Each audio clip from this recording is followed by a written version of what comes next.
Dear viewers, welcome to Codex math. तो हम real numbers का चैप्टर कर रहे थे, चाहे यूनिट नंबर 1 है जो हमारा। उसमें हम आज देखेंगे एग्जाम्पल नंबर 1।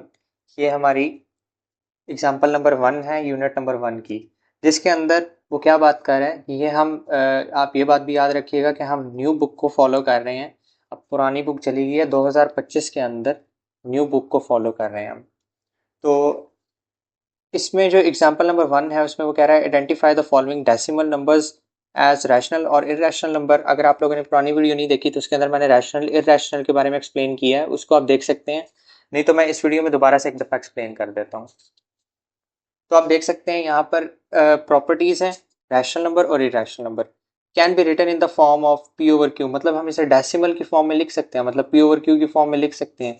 जी रैशनल जो होते हैं उनको तो हम लिख सकते हैं, लेकिन जो इरेशनल होते हैं उन्हें हम नहीं लिख सकते। मैं जल्दी जल्दी से ओवरव्यू दे रहा हूँ इस सब का। उसके बाद आपने ये याद रखना, मैं नीचे कर रहा हूँ पेपर को। तो देखें इसके अंदर डेसिमल फॉर्म कौन कौन सी आती है, रिपीटिंग एंड टर्मिनेटिंग। ये रिपीट करते हैं, मतलब बार बार नंबर्स, जैसे कि ये नंबर बार बार रिपीट कर रहा है, ये नंबर भी कर रहा है, ये नंबर भी।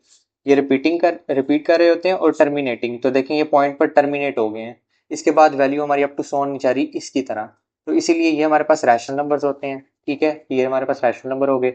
उसके बाद non repeating and non terminating, मतलब कि जैसे ये वाला हमारे पास नंबर है, या आप 3.1415 जिसे हम पाई कहते हैं।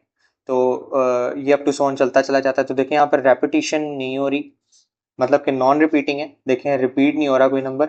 और उसके बाद नॉन टर्मिनेटिंग, ये देखें रुक भी नहीं रहा, ये अप टू सोन चलता चला जा रहा है। तो इसीलिए ये क्या होगा, ये भी हमारे पास एक इरेशनल नंबर होगा। ठीक हो गया। इसकी एग्जाम्पल आप देख लें जल्दी से। 1/2 की फॉर्म में लिख सकते हैं, 0.25 -5 4/7 ऐसे लिख सकते हैं हम किसको, रैशनल को। इरेशनल को हम कैसे लिख सकते हैं, पाई की फॉर्म में, जैसे हमने ये किया। इस तरह हम लिख सकते हैं इरेशनल को। उसके बाद स्क्वायर रूट ऑफ 2, क्योंकि ये कंप्लीट स्क्वायर नहीं है इसलिए हम इसको ऐसे भी लिख सकते हैं। ये ई जो होता है ये हमारे आइलर नंबर्स को रिप्रेजेंट करता है, ये ई। और ये आपसे पेपर में भी ये बात पूछी जा सकती है कि एग्जाम में ये वेरी इंपॉर्टेंट एमसीक्यूज बन सकता है कि ई जो है किसको रिप्रेजेंट करता है, ये आइलर नंबर्स को रिप्रेजेंट करता है। स्क्वायर रूट ऑफ 3 ये कंप्लीट स्क्वायर नहीं है, इसीलिए इसको भी हम क्या बोलेंगे कि ये हमारे पास क्या है, ये भी हमारे पास इरेशनल नंबर है। तो अब बिना देरी के हम अपने क्वेश्चंस को स्टार्ट करते हैं, जो कि हमारी एग्जाम्पल नंबर 1 है। उसमें हमें उसने कहा identify the following decimal numbers as rational और इरेशनल नंबर्स। एग्जाम्पल नंबर 1 के क्वेश्चन पार्ट नंबर 1 को हम देखते हैं। तो उसमें वो क्या कह रहा है, 0.35। तो 0.35 में हमारे पास क्या हो रहा है, यहाँ पर ये टर्मिनेट हो रहा है। तो इसीलिए आपने कुछ भी आगे चेक नहीं करना, आपने कहना है यहाँ पर ये टर्मिनेट हो रहा है, इसीलिए ये हमारे पास क्या होगा, ये हमारे पास एक रैशनल नंबर होगा। ठीक हो गया। एग्जाम्पल नंबर 1 के पार्ट 2 को देखते हैं। तो इसमें क्या है, 0.44 रेपिटेशन आ रही है, 444 and up to so on. ये नंबर रिपीट हो रहा है। यहाँ पर कौन सी पहली प्रॉपर्टी सेटिस्फाई होगी, किसकी, रैशनल की पहली प्रॉपर्टी सेटिस्फाई होगी। और उसके बाद लेकिन ये टर्मिनेट भी नहीं कर रहा, उससे हमें कोई सरोकार नहीं, उससे हमें हमारा कोई लेना देना नहीं है। वो बेशक स्टॉप ना भी करे, नॉन टर्मिनेटिंग हो, टर्मिनेट बेशक ना करे, लेकिन अब देखें यहाँ पर ये रिकरिंग है, रिकरिंग डेसिमल नंबर है। तो इसीलिए हम इसको भी क्या बोल देंगे कि हमारे पास क्या है, ये हमारे पास एक रैशनल नंबर है। राइट। एग्जाम्पल नंबर 1 के क्वेश्चन नंबर 3 के अंदर वो बात कर रहा है कि 3.5 की बार। तो देखें इस बार को मैंने आपको जैसे कि पहले भी बताया कि इस बार का मतलब होता है कि हमारी ये वैल्यू जो है वो बार बार रिपीट कर रही है, इसमें रेपिटेशन आ रही है, मतलब वो वैल्यू बार बार आ रही है, रेपिटेशन हो रही है। इस बार का ये मतलब है। तो देखें हम क्या करेंगे, 3 पॉइंट इसको सिंप्लीफाई करके लिख देते हैं 5 and up to so on. देखें इसके अंदर रेपिटेशन है, मतलब ये रिकरिंग डेसिमल नंबर है। ठीक है, डेसिमल नंबर है क्योंकि पॉइंट आ रहा है और रिपीट कर रहा है बार बार, इसलिए ये रिकरिंग डेसिमल नंबर है। तो हमारी एक प्रॉपर्टी तो सेटिस्फाई होगी रैशनल नंबर की।